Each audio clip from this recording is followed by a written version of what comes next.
This week on What You Need to Know, we're going to talk about something that we've talked about quite a lot actually in the past, but never to this level. Especially in streaming's been around for years and years and years now. It's a very, very popular form of viewing for, I mean, some of us on the show, that's all we do is watch movies and have for many, many years. But now more than ever, it's become a part of people's lives. So we kind of want to do a rundown of some of our favorite streaming networks and maybe the ones that they might not necessarily be our favorites, but we have them or use them, and they provide the best bang for your buck, as it were. I guess the simple question is, what are your favorite streaming networks, or which do you use the most often? I guess is a better way to go. Let's see. Well, I use Pluto, which is totally free on your Roku and on other devices. It's completely free, and you know what? It's got. If you haven't seen it, check it out. You just gotta get the app. So I watch it on the Roku. I believe it's also available like on a Fire Stick. But so Pluto has a very strange. It's like having cable, which like I kind of like the feeling of that. So I can kind of flip through channels again, like in the old days. But so it's got like a bunch of like sections at the beginning, and yes, they're old movies that they kind of play over and over. Like a whole month and a half is devoted to the exact same movies. But so it gets a little bit old, but they're fun. They're like old classic. Like there's a whole channel that's just romance movies. There's 3 horror channels. There's an asylum channel. If you like asylum films, there's nothing but asylum films all day long on that channel. There's a whole comedy section. There's like a British TV section, which is my favorite section because I get to watch Father Ted. So I love Father Ted. Don't like Graham Lineham, but I love Father Ted. There's an American Gladiators channel. Yeah. Which is pretty awesome. If I'm not mistaken, is there not an MST3K channel? There is an MST. Yes, there is. Yeah. And a separate Riff Tracks channel too. Wow. Okay. Yeah. So, I remember this. And I also feel like there's a Bob Ross channel. I could be wrong. But yeah, I actually like Pluto. Pluto is pretty cool. You're reminding me I should download that on my Fire Stick in my office. Always fun. They just recently added a Three's Company channel, so Three's Company all day long. And here's the funny thing, because I've actually been watching it for the past like hour and a half, 2 hours. They use the same opening from like the first season or 2 with Chrissy, but they're in the seasons with Cindy. So they know who the moneymaker was for that show. Obviously. Oh yeah, we gotta hook them still. Yeah. Hey, I was there for 2 hours, so it was a fun ass show. It's in the Mr. Furley years. Oh boy! Wow, great outfits.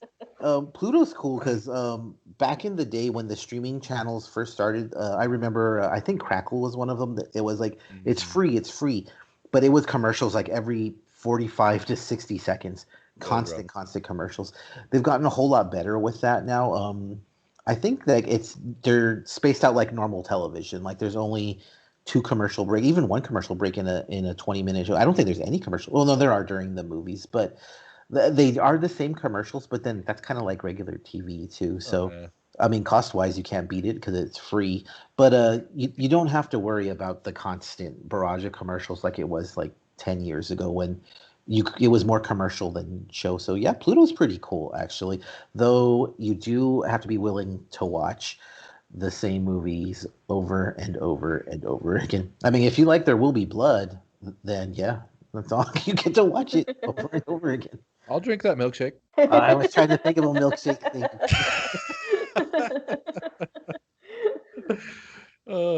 So what was the question? What was it? Which streaming network do you spend the most time and or money on? Oh, the most time. Okay, so I was thinking about this. I've been on Netflix for like over. Can it be over 10 years? It's got to be. I feel like it. Yeah, I feel like I've been a Netflix member for at least that long. But the one I've been using more lately is Amazon Prime. I don't have Apple TV, and I don't have some of these other ones, but like I have Hulu and Hulu Live, that's really only good for me. It's like watching the sports right now. But Amazon Prime, they have such a broad and kind of eclectic group of movies on there. And sometimes it's stuff you want to see in big hits and stuff. But then if you go digging through what's available for a Prime member, there's all sorts of weird stuff that's worth watching and cool documentaries. And you also get all the benefits of being, and if you're an Amazon hater, whatever, I don't know, that's your deal.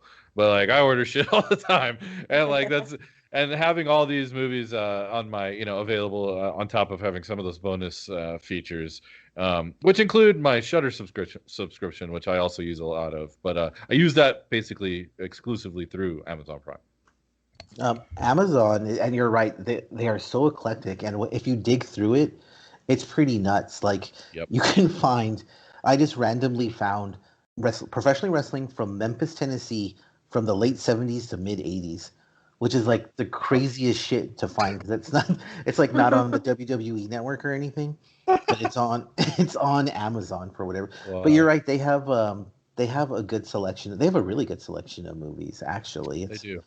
It's a really good. I don't use Amazon Prime that much. It's not because I don't like it or anything. I'm not taking a stance on it. It's usually someone else will be like, oh, it's on Amazon Prime, so I'll watch it type of thing. Sure. Sure. I rent my movies through there too, though. Like that's like the service I use predominantly. If I'm gonna rent a movie that's available on streaming, that's what I'll use too. So, I mean, yeah, they're getting some money from me. Fuck them. They got stuff I want. Yeah, I mean, they kind of they deserve it, right? Yeah. I agree. I use a lot of Prime. Oh, sorry, talked over you. No, go for it. Because I don't use Prime, so. Well, no, that's where I found that movie, Strange Behavior. I couldn't find anywhere else, but I found it on Amazon Prime, and it was free, so that was cool. And then, like, I mean, they have like a really good collection of TV shows too. So. Yeah, they've had some really good TV shows. Fleabag, I guess, is that a Prime one? That one's really good. Oh, The Boys. Fleabag. The Boys is on there. Yeah, they've made that super worth keeping around. They have. There was the what's the one with Hugh Grant? A very English Scandal, I think it is. Yeah, very English. Yeah, well, that's basically that's you make the list. That's kind of what it's about. Actually, that's the pervading attitude of that show. But yeah, really good shows on there. You mentioned Shudder also, which if you're a horror fan, it's an amazing channel to have. The documentaries on there are great. They just came out with In Search of Darkness, which is like a 4-hour documentary about 80s horror. There's the Crystal Lake Memories that are on there, but it's not just about old movies that are on. I mean, Yummy, that zombie movie just recently came out. I think it's like the best zombie movie in quite a while. I'm not a big zombie fan, except from the classics like Shaun of the Dead. Right. But they find really good stuff on there. They have good television shows too. They do, and like probably three of my more liked horror movies that I've watched recently, they've all come from Shudder, and I think a couple of them are Shudder originals, or at least one of them is. So yeah, I think they're doing a lot of good over there. Not to mention Joe Bob and all his fucking shit. He does. Always Joe Bob. You know what I mean? So I hope that I think that would be a selling point for some people, just that whole bit of content. Oh yeah, absolutely. It's like their second most watched show, right behind Creep Show, which ups and downs, but overall a very good. I thought it was very fun. I enjoyed it a lot. And you're right. I mean, and they've been knocking out of the park recently with Host and La Llorona. I mean, Host is kind of taking the world by storm, and La Llorona is a little underrated, I think, or at least it's not as well known. But I mean, it's every bit as good in a different way. So well, and we brought it up right before we got on, but One Cut of the Dead, is that exclusive to that right now too? Because like that's super worth your time. And I know it was on Joe Bob's thing, but I watched it through some. Yeah, it's I think it might only be on Shudder actually. Yeah, I think that's right. Yeah. And it's that's worth your time because they have the classics, of course. They have like Giallo, and then they have crazy stuff like Henry, Portrait of a Serial Killer type thing. Mm-hmm. But they're really, really good with mixing it up, I think. And they have comedies on there. They have old stuff. Regina, you were mentioning Hammer Films earlier. Oh yeah, they had that really cool. It's called Hammer Horror. It's like the show like Tales from the Dark Side. Like it's like a little like mini movie. Oh, I saw that. I was wondering if it was any good. Yeah, they take it off and put it back on every now and then. They're really fun episodes.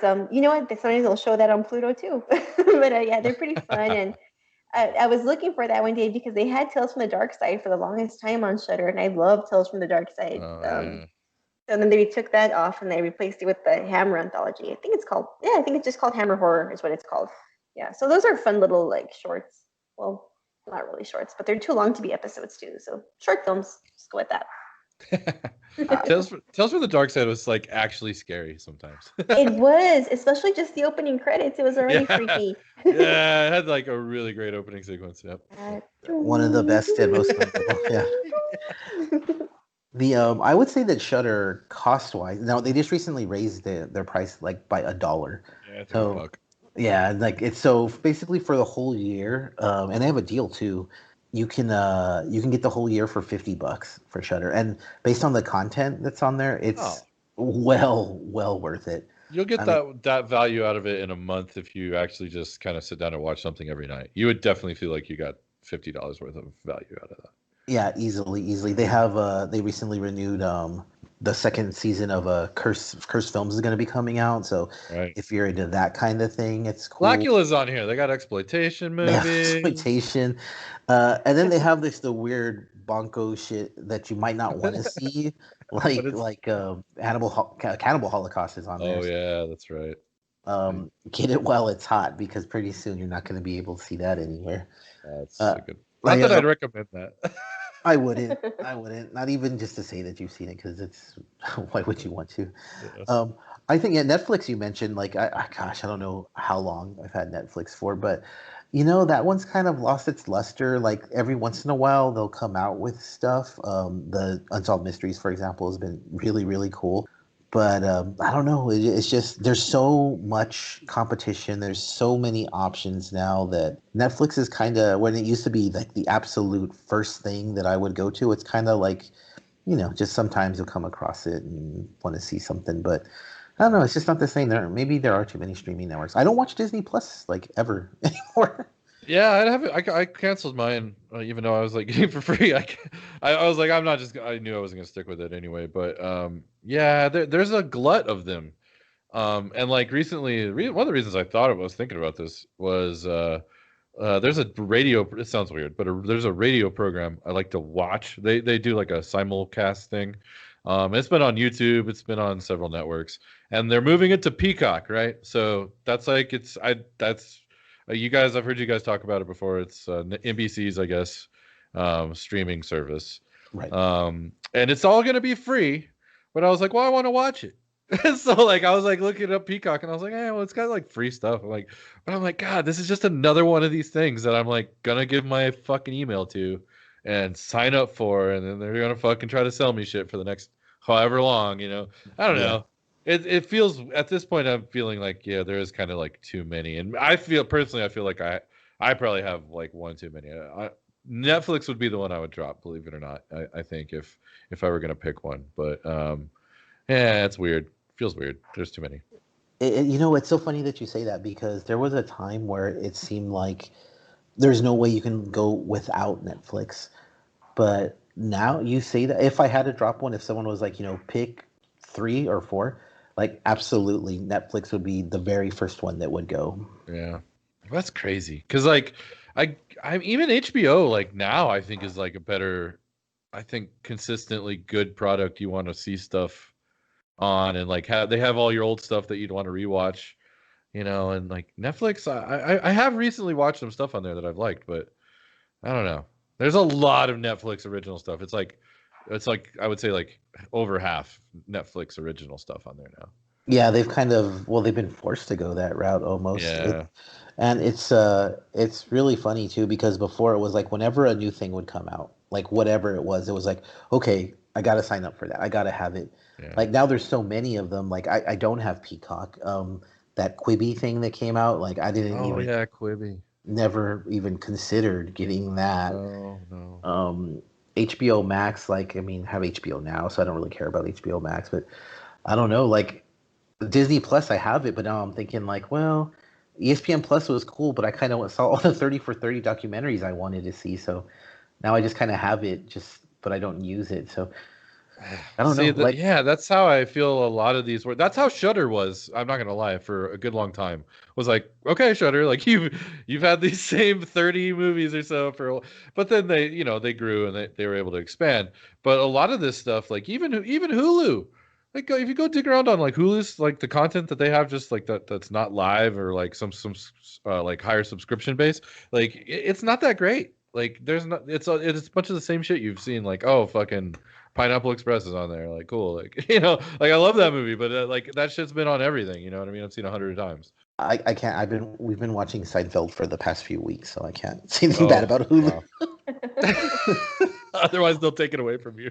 Yeah, I just no Seinfeld for you. Before that, we watched The Great, and then Palm Springs is on there, and what we do in the shadows through the FX stuff that's on Hulu is where we've been watching it. Yeah, so that's what I do like about it. Is like I watch a bunch of like investigation discovery stuff that's like you can go back and watch the old episodes. That I like. That's something I do. So I guess the question becomes at this point, because there's so many streaming and some of them have become so specific, like Shudder. How could a streaming network convince you like immediately to first day to purchase it now? Ooh, that's a good question. It was pretty ridiculous for me. It had to be, I was already paying for Hulu, so it was like Disney, Hulu, and ESPN Plus it was like, what amounted to $10 a month. Like that was how crazy the deal had to be for me to get Disney Plus. But just to pay like whatever, $14 a month for Disney, like I absolutely wouldn't do it. Yeah, no, like maybe if like, well, we've talked about this in the past, like maybe if they included in like, if it was a little bit more, maybe if let's say it's $20 a month, I do get access to like a feature movie theater release like once a month, like that I can watch at home. Like, oh, that'd be good. That would be something I would be interested in because I'm like, yeah, I'll pay more, but I'm getting most of the same stuff that I always got. Plus, I get to just sit on my ass at home and watch some feature movie. Yeah, I'm down. I might do that. And you've probably just predicted a future model because I'm pretty sure somewhere down the line Disney's gonna be like, okay, Trademark fucking owe me $1 billion. Whoever does that, you heard it here. You're like the guy who invented chicken nuggets. Like you're just forgotten in history. Yeah, I'm like one of those guys. You're. It's a great idea, but Yeah, $65 million. Pay me out, please. Whatever. We better copyright this episode. It's what is it? Intellectual property. It's yours. Yeah, it's this. Yeah, yes, ours. You know what? It's ours, guys. I'll chip you guys in. Nice. If you get 65 million, then I'm cool with 1 or 2. Like I'm not a greedy man. All right. Well, all right. Agreed. So, well, we can edit that part out.